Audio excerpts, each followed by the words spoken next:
A mother's influence next to God's is the strongest force on earth, shaping her child's heart today and echoing into eternity. I love this quote because in the middle of wiping sticky counters for the third time, switching the laundry again, and picking up the same toys you just cleaned an hour ago, it's easy to wonder, does any of this even matter? But this quote shows how important our job is as a mom.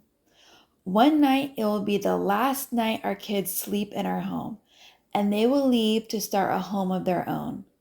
And what they learned will forever influence them. They remember a childhood filled with chaos, stress, and exhaustion, or one of laughter, peace, and love.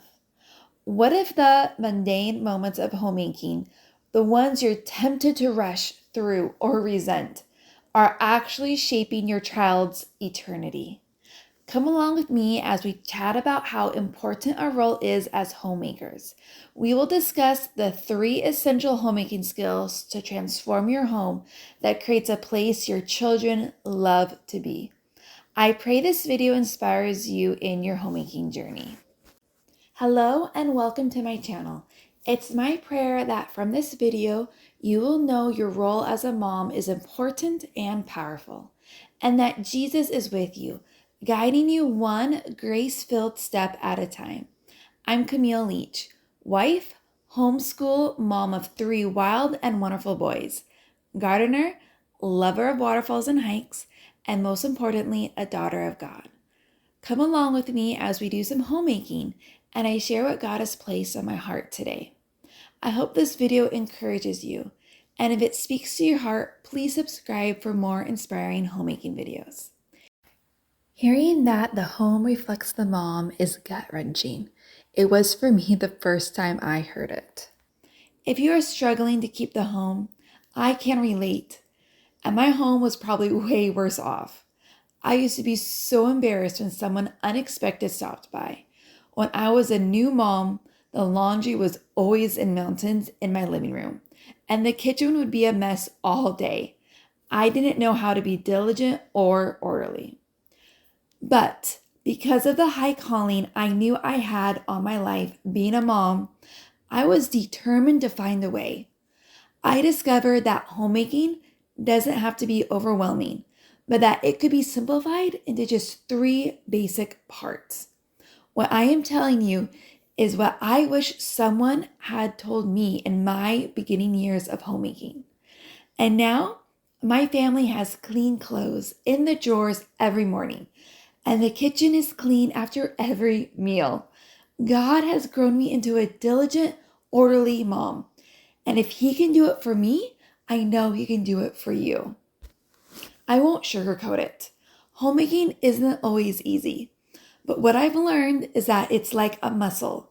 The more you show up and do the task, the stronger you get, and the easier it becomes over time. Whether you're a new mom or a seasoned mom, and God has been nudging you to do more homemaking, when it feels too much, remember this: God has already equipped you with everything you need to be the homemaker your family needs. 2 Peter 1:3 says, His divine power has given us everything we need for a godly life through our knowledge of Him who called us by His own glory and goodness. Have you ever stood in your kitchen, overwhelmed, wondering where to even begin with homemaking? I used to feel that way until I realized one thing. If you can get consistent with meals, everything else starts to fall into place. Ask any experienced mom, and she'll likely agree. Getting 3 nourishing meals on the table each day is one of the most essential skills to grow in first. It lessens meltdowns, brings your family together, and gives your kids a deep sense of security and rhythm. First, what's the first meal skill every mom should master? What if saving money, planning meals, and avoiding grocery store meltdowns all happened in one simple routine? For me, it starts every Tuesday. That's my meal planning day.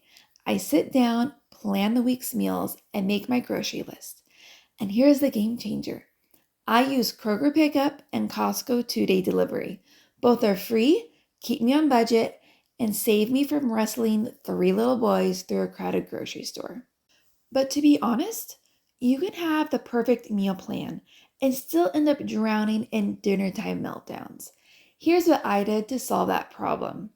Have you ever started making dinner in the afternoon thinking you had plenty of time, only to be stopped every 5 minutes by kid interruptions? Your toddler's hugging your leg, crying, "Mommy," because he just wants to be held. And before you know it, you're overwhelmed.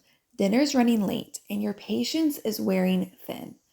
If you can relate, you're not alone. This has been me too many times that I can count. But this one habit cut my dinner stress in half. It starts first thing in the morning. I prep part of dinner while I make breakfast. If I'm making waffles, I'll throw beans in the Instapot or prep a salad and homemade dressing. I ask myself, what's the most time-consuming part of dinner? And I get it done early in the day so the hour before dinner can be stress-free. Having dinner ready is one thing. If it's being served at 8 p.m. with exhausted kids melting down, is it really bringing peace? This next tip will fix this. You know you're a mom if you've heard, "Mom, when's lunch? I'm hungry," for the 8th time in 1 hour. One simple but powerful shift that changed this for us was setting predictable meal times. My kids knew lunch is usually around 1 and dinner is at 5, and sometimes 5:30 depending on how the day flows. I work hard to keep our meal times consistent, never more than 30 minutes earlier or later. That steady rhythm brings a sense of peace and security because they know what to expect. It keeps the questions and meltdowns to a minimum and helps everyone feel more grounded throughout the day. But no matter how peaceful meals are, it won't stop the chaos in the morning when no one can find clean clothes. Is laundry taking over your life, or should I say house? If you've ever felt buried under piles of clothes or had the kids scrambling through baskets looking for a clean shirt before breakfast, you're not alone. I used to wake up to laundry chaos, missing socks, wrinkled clothes, and a constant sense of overwhelm. It felt like no matter how hard I tried, I could never catch up. So I made a change. I started doing laundry 6 days a week. Each morning, I toss in one load before breakfast. Then, right after we clean up breakfast, I move it to the dryer. That part was easy. It took 5 minutes or less. But the hard part? Folding and putting the clothes away in a timely fashion. At first, I tried time blocking. I'd set alarms to remind me, fold, close, but they always seemed to go off when I was in the middle of something better, like playing catch with my boys. And let's be honest, stopping a joyful moment with my kids to do laundry wasn't exactly motivating. It didn't create a lasting habit, it just created frustration. But then I found the key. Instead of choosing a random time, I anchored laundry folding to something predictable: lunch. Every day, lunch happens. So I decided that right after we eat, the kids and I fold and put away the clothes. It takes 10 minutes max when we're doing this on a daily basis. This simple shift is called habit stacking, attaching a new habit to one that already happens consistently. And let me tell you, this was a game changer. I finally found a rhythm that made laundry folding stick for good. It's simple, it's consistent, and it brought peace to our mornings. But clean folded clothes won't fix the dirty floor or the sticky handprints smeared across your windows. Have you ever found out someone's coming over and suddenly your house becomes a war zone of panic cleaning?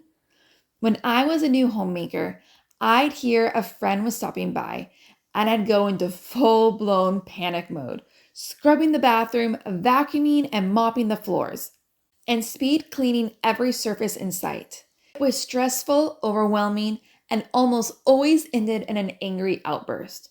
But honestly, I can now laugh remembering those days. The last essential homemaking skill to grow in is house cleaning. As I grew as a homemaker, I learned to choose one area of my house to clean on a different day out of the week. The most important tip here is to keep the task doable and easy, and only do what you know you can and will do. I learned the hard way. On window day, I would set out to wash all the windows in my house.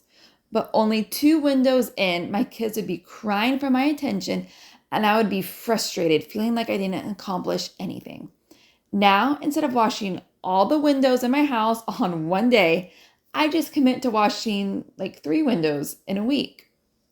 But to be honest, don't let cleaning the windows stress you out. I remember I had my head so buried in the sand being a mom to a 1 and 3-year-old that I didn't even realize my windows were dirty until my mom came to visit me 4 months after we moved into our new house, and she asked if I had Windex. And now, just to think back about how oblivious I was as a new homemaker. If cleaning is overwhelming to you, like it was for me when I was starting out, focus on these surfaces. First, just focus on the floors, bathroom counters, and toilets. Once keeping these cleaned on a weekly basis becomes easy, then you can move on to the more nuances, like cleaning your kitchen cupboards, your walls, your baseboard, your refrigerator, or your windows. And remember, it's not about doing everything. Just do what you can and stick with it. Always remember, you are not a righteous homemaker because you serve nourishing meals on time, have sparkling windows, and have neatly folded laundry in every drawer. The gospel says that you are righteous because Christ has called you righteous. And now, as moms, we're invited to walk and grow in that identity, not to earn it, but because it's already been spoken over us. As it says in Romans 5:19, for as by the one man's disobedience, the many were made sinners, so by the one man's obedience, the many will be made righteous. You are already called righteous, not because of what you do, but because of what Jesus has done for you. I hope you have been inspired by this practical guide on how to be a homemaker.